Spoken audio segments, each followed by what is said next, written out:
This will be edited. It will look fantastic. Actually, the bloopers is kind of cool. So here we go. First of all, congratulations on your acquisition with CDS. Yes, yep. That's like one huge white shark taking another huge white shark. Usually it's minnows, Yeah. Pac-Man style. So you're changing the game here when it comes to M&A. You know this, right? Yeah, well, I think a little bit. I would say we're both big players in the registration and lead space, but Mhm. Merits as an overall organization is significantly larger than CDS. Where CDS has 200 to 230 employees, Merits has 2,700 plus. With the addition of CDS, we'll be over 2,800. Mhm. So there's a big scale difference, but both market leaders in the registration and lead retrieval space for sure. So, in your comparison, big shark to big shark, yes, definitely in the registration lead area, but not necessarily in all the other services and solutions that we provide at Merits. Okay. And so give us a little insight, like a little inside scoop in regards to how long has this been in the making? Like a lot of event tech companies, they tend to see that M&A takes a very long time. Yeah. So, This was a really relatively quick turnaround. Initial conversations after the first of the year, but really started in February, March. So from an M&A perspective, it really was a fairly quick deal. We really got serious March, April, May, and then, closed July 1st. So right at the end of the year. So I think, from that perspective, it was pretty speedy. And Freeman had motivation from their side to sell. Their fiscal year ends at the end of June. So there was motivation there, and we were like more than willing to play with that timeline as long as all the right parameters of the deal made sense. And our M&A teams from both sides, Freeman and Merits, worked diligently, particularly those last 6 to 8 weeks, to get the deal done. But from that perspective, it was really relatively quick and pretty. Although it's easy for me to say, the M&A team would probably not say it was seamless and easy, but it actually went very well, and the teams worked really well together that's to get perfect. to the right conclusion. And so what are the key drivers of this acquisition? I mean, number one is it's just an ideal fit, right? This is in our Mhm. sweet spot. Since we acquired Experience in 2012, we've been a market leader in registration, lead, and housing, as well as all the other suite of solutions that we provide at the Business Events Solutions organization at Merits. And that's our corporate market, our association, trade show, live event market solution organization. And so it was right in the sweet spot of registration and lead, and it's what we do.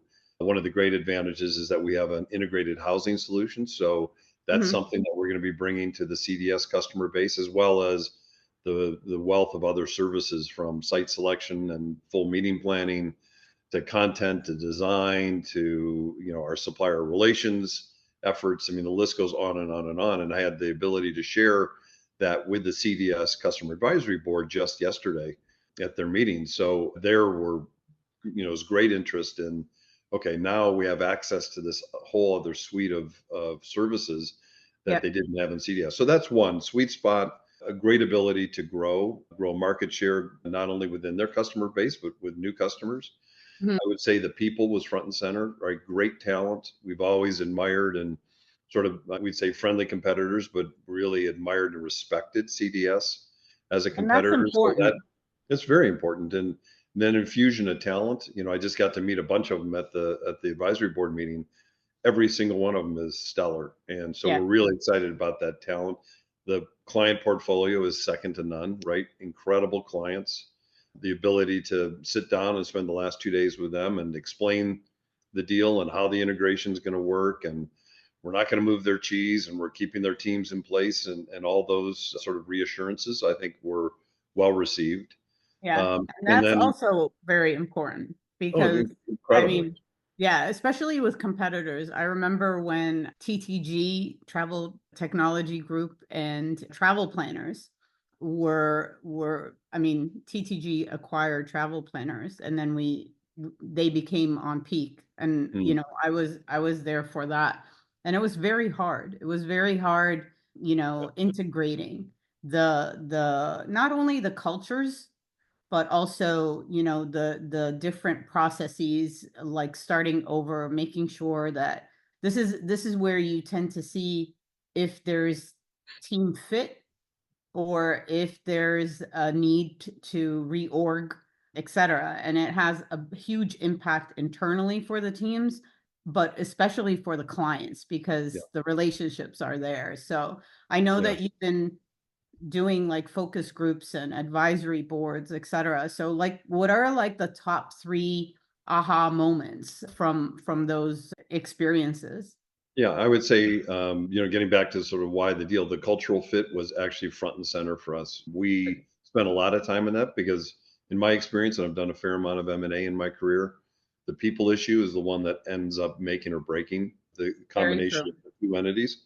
Mhm. So we really wanted to make sure that we had a really good feel for that. So we had, even before the deal was closed, we all got together in Chicago with leadership to spend time together to break bread and to just have a open conversation so that we got a good sense for how that fit was going to be. And I can tell you the last 2 days I spent with their team, the CDS team, and the customers actually absolutely reinforced that belief.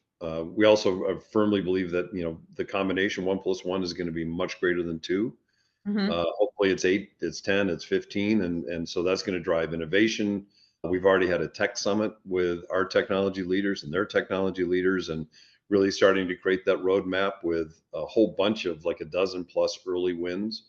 Those were starting to be shared with customers this week. And we actually at one point got a standing ovation. So they're really excited about what that means. Those are Uh, good signals. they are really good signals. So I think the people issue cannot be overlooked. It's critical to an integration. The nice thing is that really, and Freeman had never integrated CDS into the Freeman organization, and that was because of COVID.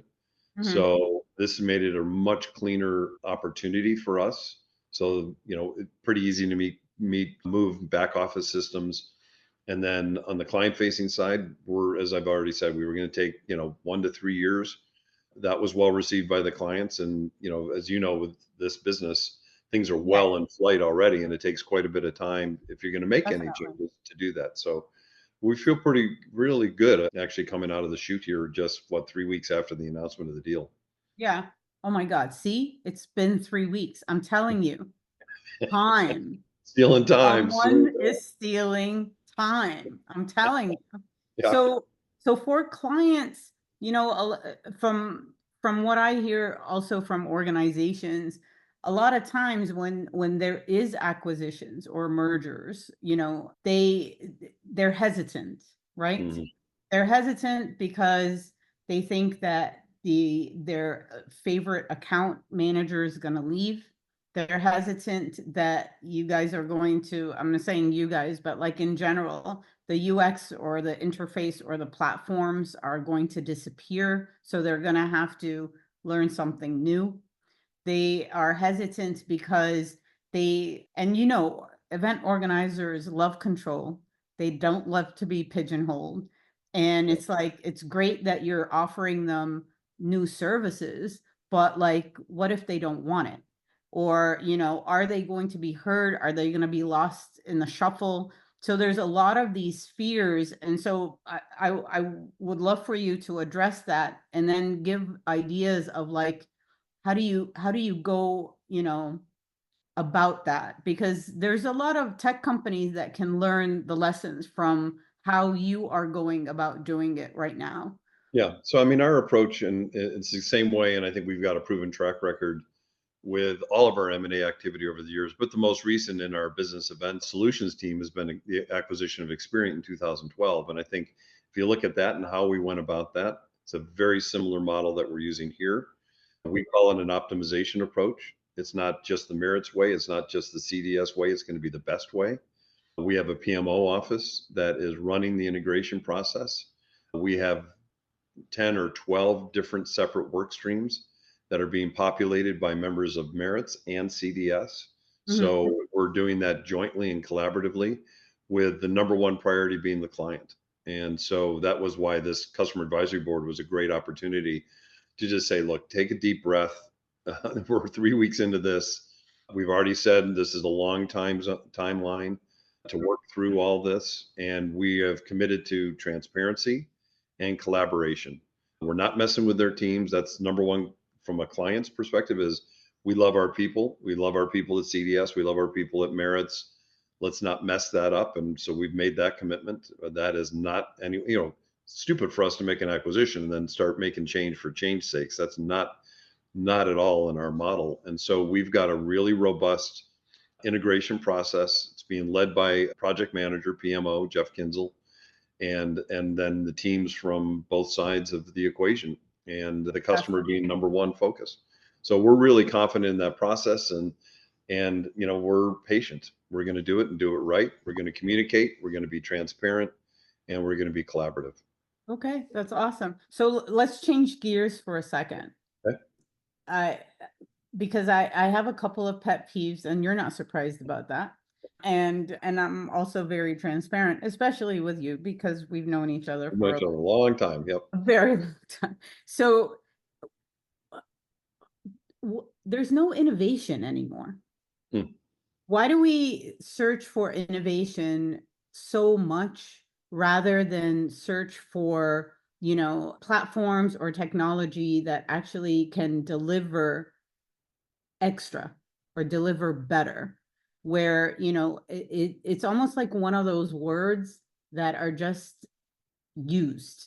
Yeah. But how do we handle that? Because I honestly think that it's kind of not misleading. It sets a different expectation for the clients, and they're always looking for the shiny objects, so they lose focus on what can be better or Yeah. how they can serve the stakeholders better.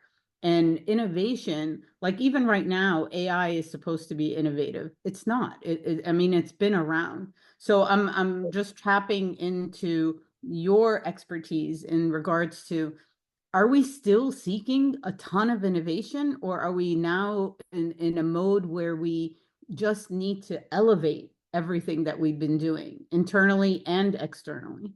Yeah. I think it comes down to how do you define innovation and then how do you set the right expectations based on client input? I mean, at the end of the day, we're here to serve our customers and we can come up with all kinds of great ideas, but if the client doesn't want it or they're not ready for it, and we've seen that time and time again, When you're uh, like first to then market, or like you're ahead of the market right.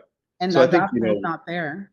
right, you have, there are many different innovation models, but I look at the sort of the two key ones, which is incremental innovation, Mhm.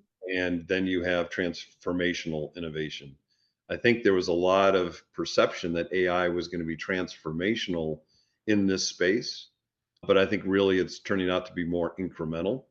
And I think in just the conversations I was having with customers the last 2 days, I think, they do like the shiny object, but then time and time again, they've chased it and found out it hasn't been fulfilling. And, we've seen that. We've seen clients move away from us for a year or two to try some new initiative or new technology. It's great, but it's not the transformation that they thought it might be. Mm. And then they come running back to us, and we have examples time and time again with that. So I think it's really listening to the customer. It's looking at incremental versus transformational innovation and making sure that the customer is sitting next to you throughout the whole process because they may say, yeah, I want all this innovation, but at the end of the day, there's a lot of fear of change. There's a lot of risk with installing new technology, new solutions. So you want to make sure you're going about it in a very thoughtful and planned way. And that's how we look at it and how we do it. That's our commitment to the customers and how we're going to approach innovation. But again, you got to innovate, right? If you stay pat, you're going to get passed by. And so Yeah. there's status quo cannot be the rule of the day. You've got to constantly be pushing that envelope. But as I said, with those parameters, right parameters in place, and then I think you can have a successful innovation practice. And we feel like we do it at Merits.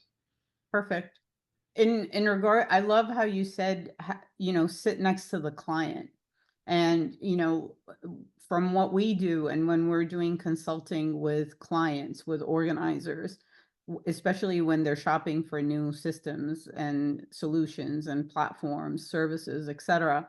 The one thing that we keep hearing over and over again is the account management, and that relationship. And a lot of times they'll want to move on from a platform because of the communications, or because they're not getting the love. And I call it therapy. Like right Mm. now, everybody in our industry are almost therapists, right? Like your account manager, your strategic team for any account, they're therapists. They have to hear and know the clients inside and out. And some services and tech companies have it down pat, where they're matchmaking the right, account teams to the clients. And some, it's just like they're order takers. And so you've seen the gamut. So Mhm. what is your advice when it comes to other services or tech companies? What should they really be focusing on when it comes to the account, like design, and the personas that they have on that? How do they match make that to a client? Yeah, it's tricky, right? It Very. always is. You just don't know how personalities are going to mesh. So I would say a couple things. One is be as thoughtful and intentional about the matchmaking, as you put it, with account teams. You tend to get a sense of that as you're going through RFPs and stand-up presentations, how the customer and the service teams are going to mesh. So be very observant during that process. But then also don't be afraid to make a change. I mean, we do Mhm. that all the time. It's like, okay, this just is not working. And you can fight and fight and fight, but at the end of the day, the customer's like, it's just not working. Don't fight me. Go ahead and make a change. So Right. I would say, don't be afraid to make that change. And again, the next account person or team, maybe that's not going to be a fit. And you might have to change again. But really being in tune with the customer and understanding what they need is should be the driver of all that. But I think you really should be observing during the sales process, during the renewal process, how is that dynamic working, and that should be a really good indicator of Right. that. And look, at the end of the day, while technology is great and people love to get the big demos, at the end of the day, they're buying the individuals that are going to be working on their team. Hear that all the time from our customers. Just this week in the customer advisory board is like, we love XYZ person and this team, and they're the best. And that's why we stick with, in this Mhm. instance, CDS. That's why we've been loyal for decades. And we hear the same thing on the merit side. And look, people are going to get promoted, people are going to leave. They understand that. But overall, make sure your teams are as consistent as possible. And Fantastic. a few years ago, that was tough. We had all that job jumping that was going on, but much more stable now. And I think we're able to satisfy the customer needs in that way. Yeah, I mean, I think it's much more stable now, but I also think that it's gonna get rocky, Mm. because I think the speed of how we are working, I think, the talent that's coming into the industry, as well as the burnout, I think those are real. All of it is real. And it just adds on to the challenges, but it's just something also to laser focus on, to be honest. And it's on both sides. It's not Mm. only on the tech side, it's also on the organizer side, Yeah. the churn that's happening there. All right, so to wrap it up, what is Yeah. your advice for Mm. organizers when it comes to due diligence on technology? Mm.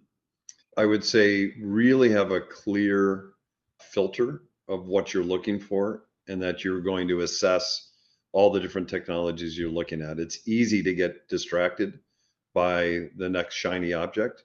But at the end of the day, what are the true business needs and the business outcomes that are going to be required of that technology? And it Mhm. could be data output, it could be reporting, it could be dashboards, it could be the customer interface, it could be the customer experience, it could be the on-site experience. That list goes on and on. You got to be really clear what your priorities are, what that filter is, and then be consistent in applying that filter to all the presentations or demos that you're participating in. It's easy to get distracted and taken off track, but if you're really clear going in, goals, objectives, and outcomes, then the technology part of the equation should be fairly easy to figure out. And what is your advice for tech companies that are looking at M&A right now, as like so many are? Yeah, I mean it's a high active activity period right now. I think our acquisition of CD, I've already gotten a whole bunch of calls because that spurred a lot of activity in the marketplace with other providers and technology companies, and that's all good for the industry. So I mean, my advice is, do your diligence. Again, just like that, understand what your goals and objectives are.